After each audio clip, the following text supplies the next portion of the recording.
Well, this is the video you wouldn't expect to happen, but at the same time, these two episodes are really good, similar to the Christmas episodes. And for me personally, I really felt like that I've just reached an interesting idea when it comes to making a Loud House vs. Casagrandes video like this. Believe me when I say this, both of these episodes are really good.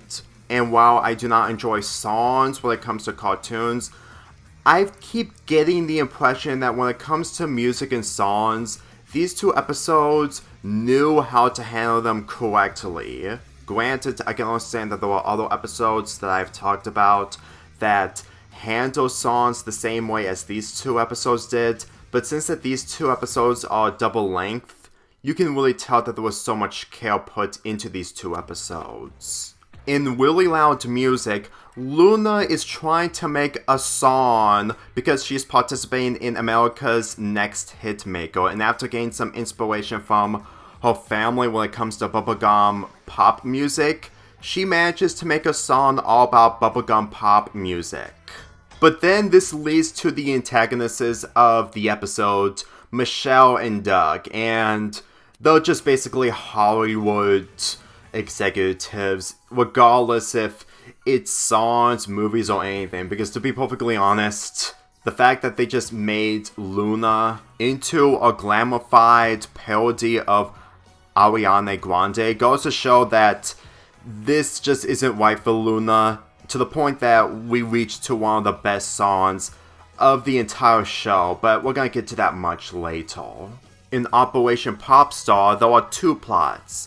The first plot is, well, Carlota wants to be celebrity friends with Anissa, her idol, all the while that Anise wants to spend her life on what her family life was a long time ago.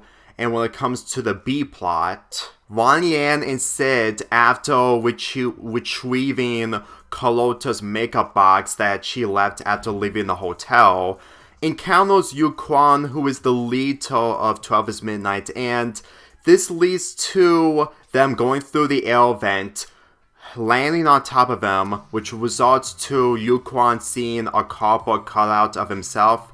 He hits himself through the door, against the door actually, and this leads to him having amnesia. Usually I would consider this a huge problem for how that has been done to death in so many cartoons before, but I'm gonna get to that soon. After spending time with the Casagrandes and what her old family life was like, Anissa decides that she's giving up music, which leads to Carlota being extremely concerned because she wants to be friends with a celebrity. Because what Carla told to Carlota is that with her having her phone number, or the other way around, she's famous as well. To be perfectly honest, I really felt like that there was going to be a sequel involving Anissa and Carlota, but considering that we didn't get a season 4, I'm just going to assume that we're probably going to have an episode centering around the two in the Loud House by chance. Granted, I doubt it's going to happen, but who knows. The biggest examples of these two episodes being similar is most likely the music, but at the same time, the plots of both episodes are completely different, and for me personally, it's really difficult to pick which episode that is superior. Yes, this is a Luna Loud episode, and I'm fully aware that people really enjoyed this episode, and I will admit that it's actually a good episode centering around Luna's character, and as the series progressed, she remains as one of the best Loud sisters. But to be fair, Operation Popstar does it a lot more legitimately when it comes to Carlota's relationship with Alisa. But at the same time, after sabotaging Anissa's way of living the family life, or the reality life, by making life harder for her, they're not really friends completely. I mean, the only reason onto why that Anissa has Carlota's phone number is because she is mostly her fashion designer, for the most part. So I really felt like that the development that we witnessed involving the two is mostly a work in progress when it comes to Anissa herself. And when it comes to Carlota, she's most likely thinking about being a celebrity because Carl told her that she is a celebrity when it comes to being friends with a celebrity. In all honesty, it's difficult to think that Carlota would side with Carl in times like this, but considering that Carl doesn't contribute much into this episode aside from sabotaging Anissa's life when it comes to a reality life compared to a pop singing life, I honestly don't know what to expect. I may have talked about this character once in the first Loud House vs. Casagrandes video, but believe me, there's going to be pretty much a few episodes centering around this character, and yes, in a future series like this, there is going to be a Lola vs. Cara episode either soon or later, because as far as I'm concerned, I'm just gonna say it right now, Lola is a better sibling when it comes to competition. And I'm not exaggerating considering that my deleted videos were centering around Lola's character. If only I didn't delete those videos, you might understand why, but considering that I have new ideas in mind, I'm probably going to revise those ideas. But getting back into really loud music, it's mostly a musical episode. Granted, Operation Popstar is a musical episode, but considering that there are less singing compared to this episode, it goes to show that there was so much passion put into the singing and the development in this episode. Which is honestly sad considering that the people who've been making this episode were at the time where Chris Savino was gone from production. And no, it's not because of what Chris Savino did, it's just that I had trust when it comes to these people handling the show on their own. But since the season 4 came around, it didn't last long. Which is honestly a difficult feeling to think that this could have been an opportunity for the Loud House to handle on its own without its creator, but it's always the Steven Hilberg situation all over again, no matter it's SpongeBob or not. Anyway, I think that one of the reasons onto why that the singing in this episode, especially during the first half, does it much more better compared to the other episodes, is most likely the fact that it centers around Luna's character. Granted, I will admit that not all of them are good, but since that they do fit the setting of this episode, it goes to show that there was so much respect when it comes to some of these songs. Like I said, they're not all great, but if you actually find some goodness even in one of the weakest songs, then I can instantly tell that this episode did a lot more justice when it comes to the characters and the personalities. And since that most of this is on Luna's perspective, you can instantly tell that Season 3 was most likely her season when it comes to development. In earlier Season 3, it reveals that Chuck spent most of his time spending the rockstar life, but as his own way, mainly the independent ideals that he wants to do, and he does always do the same thing again and again because that's most likely his passion. And when it comes to Luna's situation in this, is that she wants to prove to the world that she is her own character, mainly making her own song that people will enjoy. But since that her inspiration came from pop, bubblegum pop music, I'm pretty sure that this would have been the alternative if Mick, Swagger, or Chunk had the life of a different singer entirely. I mean, granted, I'm fully aware that they won't be Popstar singers, but at the same time, the alternative universe would have been a lot more different, and Luna wouldn't be Luna after watching her episode with Lincoln from the first season of The Loud House. And believe me when I say this episode really showcases the personality of what Luna is thanks to her development when the series began. And it's honestly a shame that she couldn't be able to carry a show on her own considering that the other characters need the spotlight too. And believe me, regardless if you have a favorite sibling or if people may say that one sibling still remains as one of the best characters in the entire show, doesn't mean that the fan base itself is going to remain the same, since that in Season 4 and onwards it just keeps sinking and sinking.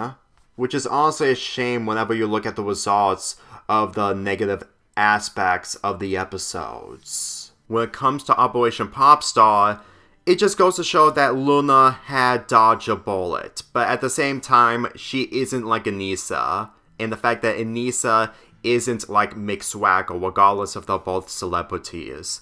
Since that Anissa gave up on singing in general to spend more life in the real world, this leads to Carlota and Cara trying to sabotage her life, mainly just trying to get back into the glamorous life. And for me personally, I may not be on board with the whole sabotaging in this show, including the Loud House, but at the same time, in this episode, it makes sense considering that Blaze is also the manager and keeping everything intact when it comes to Anissa's schedule as a pop singer. I guess that Blaze is somewhat similar to Michelle and Doug from Really Loud Music, but at the same time, he really doesn't contribute much since that he doesn't appear much throughout this episode. And since that the focus centers around Anissa's issues when it comes to Carlota, along with the fact that Ryan and Sid are dealing with Yoon Kwon having amnesia, it really feels like that this entire episode was just focusing on the famous celebrities of a leader in a band and a pop singer. Though if I'm gonna be perfectly honest, when Nick advertised this episode as part of the Mega Music Fest back in July of 2021, it really feels like that he really wanted to hammer it in on the celebrity mayhem in this episode. Anissa and Yoon Kwon are basically just trying to carry the episode, all the while that the other characters, Carlota, Ryan, and Sid, are just trying to be like us, because they're basically self-insults when it comes to meeting celebrities in real life. Especially of how Sid is portrayed in this episode.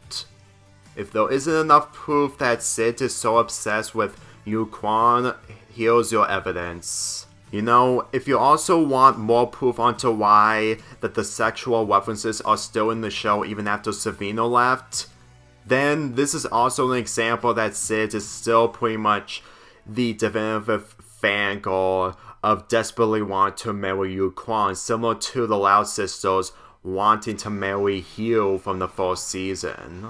And considering that I'm not going to be doing a Loud House romance ranking video since I cancel it, I'm just going to say right now that Study Muffin isn't one of the worst episodes. Regardless of what you feel about the episode itself, the other episodes that are much more worse are a lot more complicated to enjoy. I mean, you can make the argument that Study Muffin is most likely a different kind of terribleness, but it's not like that the episode was intentionally trying to offend you. It was most likely there just for comedic purposes. And for me personally, it's one of the least worst episodes of Season 1. But getting back into Operation Popstar when it comes to Ryan and Sid, I have to admit that this is the best we witnessed from Ryan's character, including Sid.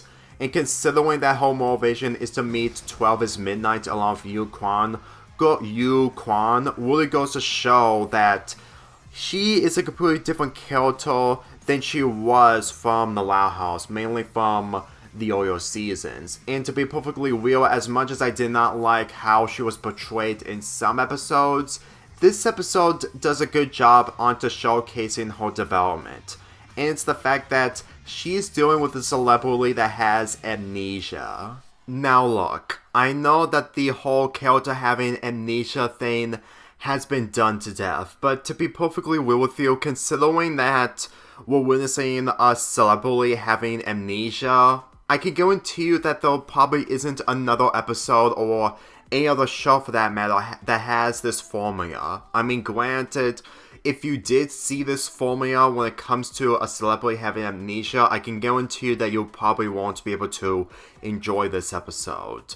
But at the same time, my perspective on 12 is Midnight is supposed to be mainly for the fangirls who really enjoy those types of bands. And believe me, I'm the person who witnessed One Direction nearly about 10 years ago. I mean, granted, I didn't listen to the songs, I only listened to a few, but I did recognize them in the iCarly episode. So, to be perfectly honest, with this episode just trying to take the popularity of current popular music, really goes to show that they're just trying to do something somewhat simple for a pop star celebrity or a band leader celebrity like Yu Kwan in this scenario, because if he was in character mainly not having amnesia, then I'm pretty sure that Ryan's plot won't work. If I'm gonna be perfectly real with you, the fact that Ryan and Sid are taking this amnesia situation a lot more seriously, I really felt like that's pretty much the saving grace of the B plot of Operation Popstar. And trust me when I say this, I've witnessed 12 is Midnight from Phantom Freakout. Granted, I did watch this episode before Phantom Freakout, but when it comes to talking about the episode in detail, I really felt like that this development involving Yu Kwan and Ryan, and including Sid, goes to show onto why Phantom Freakout ended up being the final time we get to see 12 is Midnight. Unlike Anissa, well, that this is her second and final appearance, but like I said, there could be a chance that she might return even in the main series, but who knows. But anyway, let's get into the songs of both episodes and why I actually found them somewhat interesting. I need to get into the Loud Siblings songs, mainly from the first half. To be perfectly real with you, not all of them are great, but when it comes to how they're executed, like I said, they actually fit the characters much more than I thought. And for me personally, I really felt like that each song is somewhat entertaining in their own way, but at the same time, there are still least favorites in this episode from my point of view. But I actually like most of these songs, mainly Luann, Lynn's, Loey, and Lenny's songs. I actually found nearly all of these songs really good. In fact, literally the least songs that I prefer the least were Lucy and Lisa's song. What Everybody Wants, sung by Michelle and Doug in this. It goes to show that they didn't make a villainous song. They just really made a song perfect for Luna to realize that she needs to be a different person rather than being herself, in the perspectives of Michelle and Doug. You know, as much as people really hate these characters, it really goes to show that they're somewhat likable just by this song alone. I mean, granted, it's a bad feeling whenever you think about this song and from these two characters, but at the same time, it really works. Granted, towards the end, we get to see the true colors, but at the same time, they're Hollywood executives, regardless if they're musical judges.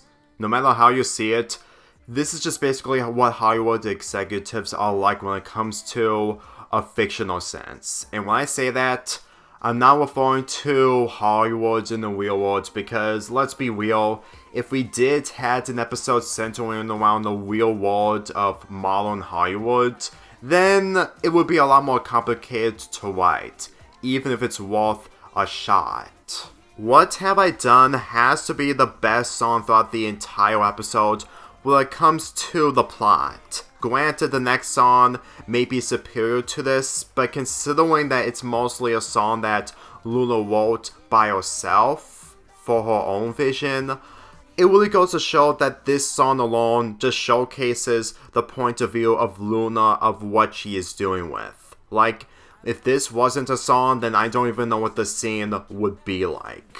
If I'm gonna be perfectly real with you, the lyrics of this song just shows how much I respect Luna's character.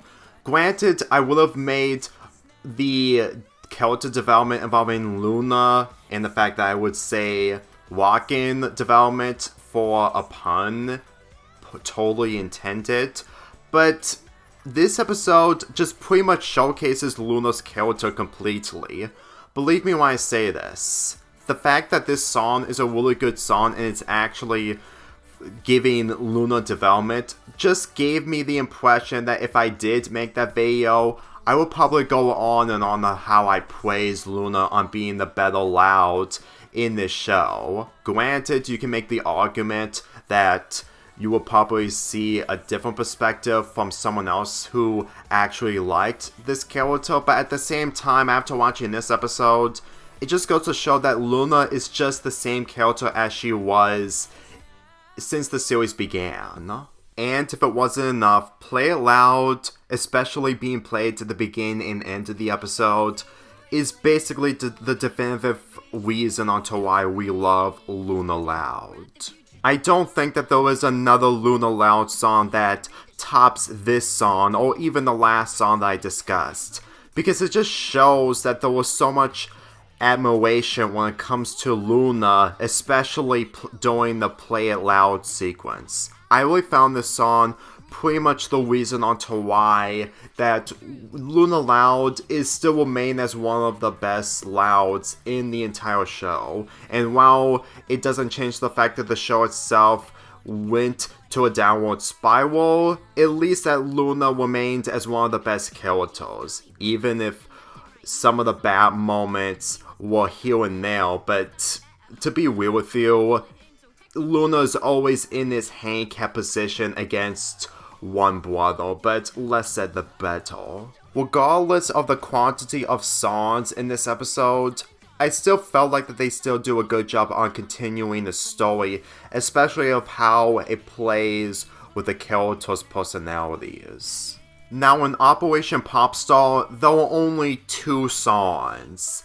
Thank You and I'm Back, and for me personally, both songs are good. But at the same time, they're nowhere near as good compared to the songs from really loud music. Mainly the Luna Loud songs. But to be perfectly honest with you, Thank You really feels like a really meaningful song centering around Anissa's character, knowing full well that she wants to spend her life when it comes to the lives of everyone that she isn't around with. If I'm gonna be perfectly honest, if people just went past this song and not get into the whole idea that Anissa just wants to have a normal life, I'm just going to say right now, that you're pretty much a stinker of listening to music involving cartoons. I mean, granted, I'm not a fan of those anymore, but at the same time, I at least understand the meaning behind the song itself.